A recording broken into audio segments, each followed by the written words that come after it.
3 floral landscape watercolor paintings in one video? What? I thought I would do a really fun video where I explore the different landscapes that you can very easily paint.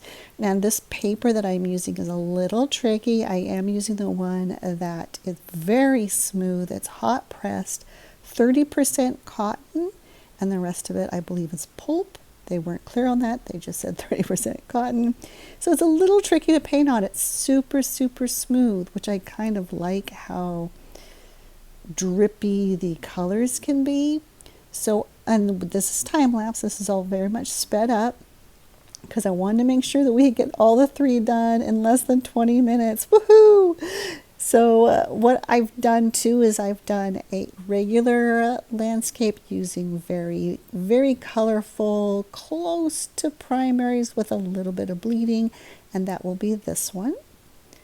And then another one I did more of a sunset colors with a closer landscape, so you're closer to the grasses, and that's the one that I did with a little butterfly. And then the third one we're going to do is much more of a monotone or mixed colors that are more pre-mixed than this.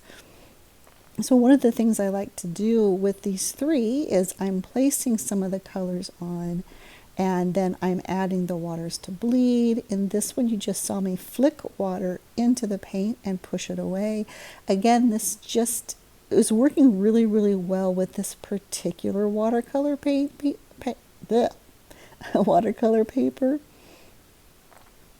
And I also wanted to add a splash of the other colors in each one of these paintings, so you have some flowers, some wildflowers growing out in some fields. So that's why I kind of refer to these as floral landscapes. The last one where I pre-blended and kept the colors much more mixed or monotone, I don't know if I want to call it monotone. That one I even did a little river feature, so stay tuned for that one.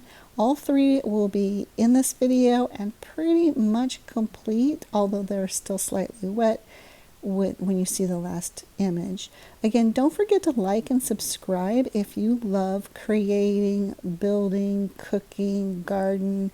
The whole channel is all about creativity and creative ways of doing things, beautiful way of doing things. I have other videos on the channel, like the cooking ones. I have some where I'm doing the cooking from my car as we're traveling, using a solar system and mini cookware stuff. I also have a pink apple pie video when we make chickens, and we also make some chicken soup from scratch using the whole chicken of what's left of a chicken, and just fun videos like that. A lot of the videos right now are the art videos because I am working on replacing my inventory from selling so many, and so I'm really working hard on just building up the inventory right now.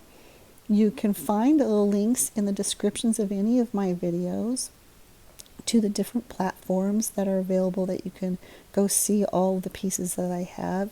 If you love original, one-of-a-kind pieces of artwork, several of the pieces there don't have videos associated with them, but some of them do. So these 3, and I probably could have, I did cut some of it out, but not much. I really wanted you to see each stage, but of course there's drying stages, and even when I did sign them, I signed them because I was waiting for some of the stuff to dry to go over them again. In this here, I'm actually adding a little bit of gouache to kind of put in a little bit of a dewy, sparkly, or firefly effect. So this one actually has a little bit of gouache involved. You can always use a little bit of white acrylic too if you're going for some highlights. Just know that acrylic might shine a little bit when it dries, whereas the gouache just generally doesn't have that shine after it's dried up. I really worked on getting those flowers to pop a little bit in this one too, because they are the closest object to you, so they will have a lot more color in them. And I really wanted this kind of a foggy landscape pushed away, so you see these very subtle trees way back in the distance. Now, almost like there's a plateau in between where you're standing and the trees way, way, way far away. But this one actually kind of has somewhat of a morning feel to me, like it's just really early, foggy morning time. I did decide to also put in some brighter greens. Again, that would have been in the area that's closest to you anyway, and paint more of a negative effect behind some of the plants. And just, it's kind of fun just to slow down and add little things here and there that you really like. And I got kind of excited about this part, so I'll start in here in a minute of putting some taller grass effects by removing some. And it's very easy to do with this paper. I'm really learning what I like about this paper. It being the 30% pulp one, but you'll see me start to go and kind of work on the grass areas a little bit, and I'm able to, like right here, just kind of push some of it, even though these are kind of expensive watercolors, and so they do want to pigment really fast. But where I was able to do this, I'm like, oh cool, I can do some more of these like grass and effects here and meld this area here a little bit more, and I just thought it looked really, really cool, so I did that where I wanted to do that. And because I kind of have a little, back where the plateau is, a little bit of a harsh blue line, and so that really helped out with that. I'm going to add some little birds here, some far, far away, a couple little ones a little closer, and I do this sometimes when I'm doing my splattering technique and some of the splatters go elsewhere. If it's splatters I don't want to remove and I'm like, oh, that's a good place for a bird, I'll just leave that little splatter bump there. It'll eventually dry, and then I'll come in and put a bird on it. Put a bird on it. Again, I'm coming back after it's just dried and soaked in a little bit and adding some more of those colors and those flowers that I really, really enjoy in landscapes and in paintings. You'll see I have certain flowers and certain patterns that I actually really, oh, this looks so cool, and it gives it a very wild feel that your flowers get so big. So in this one here is going to be the one that's more of a sunsetty colors. Again, you can just see how I added water first with my Sumi E-like brush, and then I did my little sunset colors, and then this is where I want the sun really kind of coming through. So I lifted a little bit off. I had to do that relatively quickly because, again, this type of paper, and it being red pigments and stuff, I wanted to make sure I got lifted off what I wanted lifted off pretty quickly. I did notice that with this flatter paper, and again, or this very smooth hot pressed paper, I'm still working with it and learning it a little bit, but I have noticed that if you let the colors sit on there too long, they don't lift well. They really soak in nicely and absorb. So you kind of have to be quick about, I know where I want light coming through, and I know what I want the area to look like, and lift it almost right away. And then sometimes the colors lift a little bit easier. It just depends. You kind of have to feel it out of what's going on. I sprinkled some salt on here, and now we're gonna wait. You'll see when I do get some of the salt on that I have a little bit of a time lapse where I sped it up quite a bit, so you kind of see it push the salt pushing the colors away. And then here we are. I had to wait for that one to dry a bit before I could start in with some of the other design, some of the other elements of the painting, because this one I wanted you to be a lot more closer to the field. I wanted the yellow and the red to just kind of be like bushes and trees in the far distance. So now I did go kind of really quick to it's kind of a magenta color, and I could have I could have had an orange in between these instead of it being so dark right away. It actually looks fantastic, but especially if you're really into certain colors and the colors that are match other things in your home. But I think in a lot of sunset pieces, like the orange I'm adding to the butterfly, which will make the butterfly stand out more versus the grass stealing the show, if you will. So there is that. There is, instead of the grass stealing the show, I'll keep that the darker color and add more of the lighter orange colors to the butterfly, to the closest butterfly. And that should help it stand out. But I think when you normally are just painting grasses into a sunset thing, you do start with those grasses that are closest to your sunset being a bit more orange than I did here. And it all worked out great, of course. It's just that is when you're doing sunsets, you think about that as the light of the colors of that sunset are grading towards you, or as that is wrapping around the subjects of your painting, they're going to be a little bit more oranges where the light's coming through. Or I hate to just say orange, it's not really about that, it's about the values too. But in this particular painting, it could have been more orange than magenta. But I did come through and I did all the grass that maybe wasn't getting hit so much by the light. Had to put in some grass that's closer to you, so those are going to have all the green elements.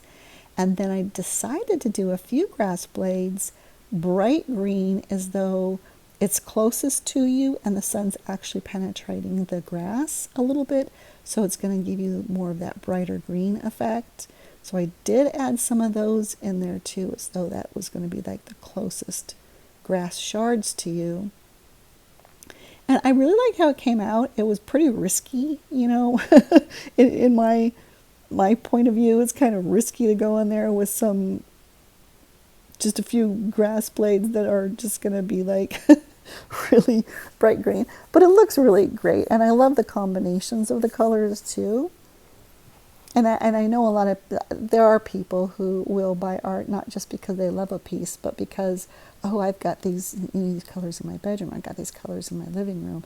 And, everybody buys art for different reasons, but I like to make art because it's one of a kind and not necessarily because it's going to match something or do something. And I love to experiment with all my colors and moving them around. Even the latest mice snail pieces that I did, I'll probably I'll put up some shorts or something showing those, but they look like regular colors, but if you look really close, they are a blend of all these different colors blending together, and that gets that final effect. When you look really close, they're just a what would you call it, a swimming pool of all these amazing colors. I'm not sure what you would call it.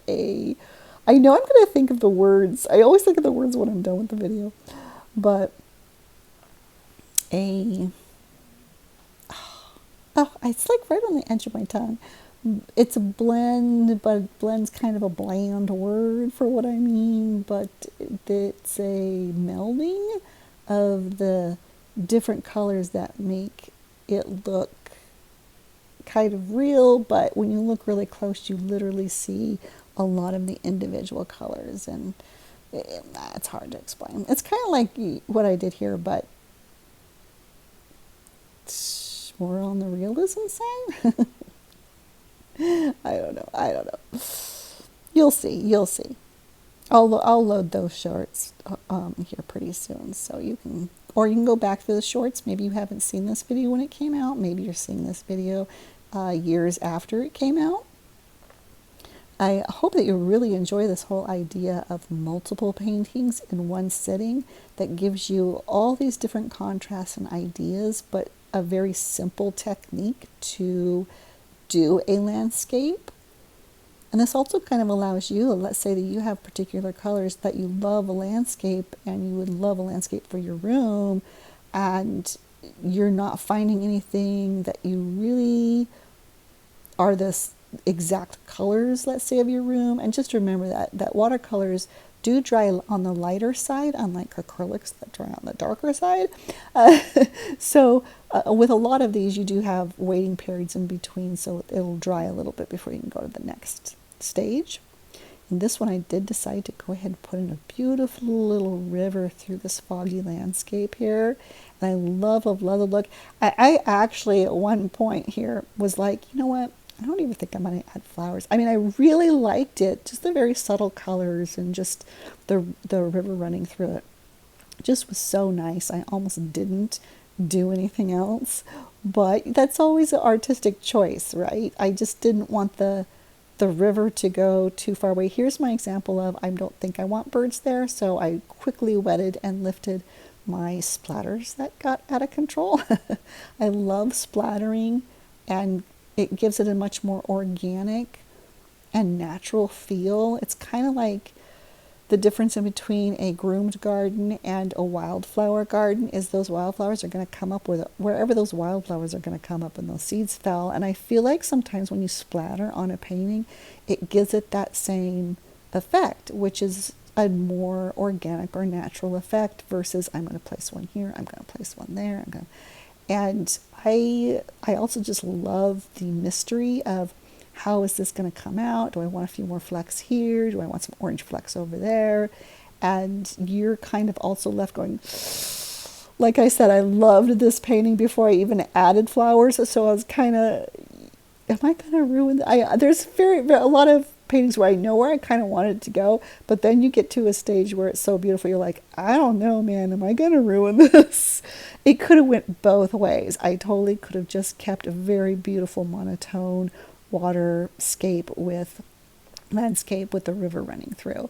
But knowing me, I'm just like, no, I want flowers. I want more of a shyer feel to it. And again, on a few of these, you'll see me sign my work, but I'm not finished. I just wanted to dry a little bit more, so I'm kind of just buying myself a little bit of time by signing and taking my time. And you can kind of see when I show you here, it's still wet.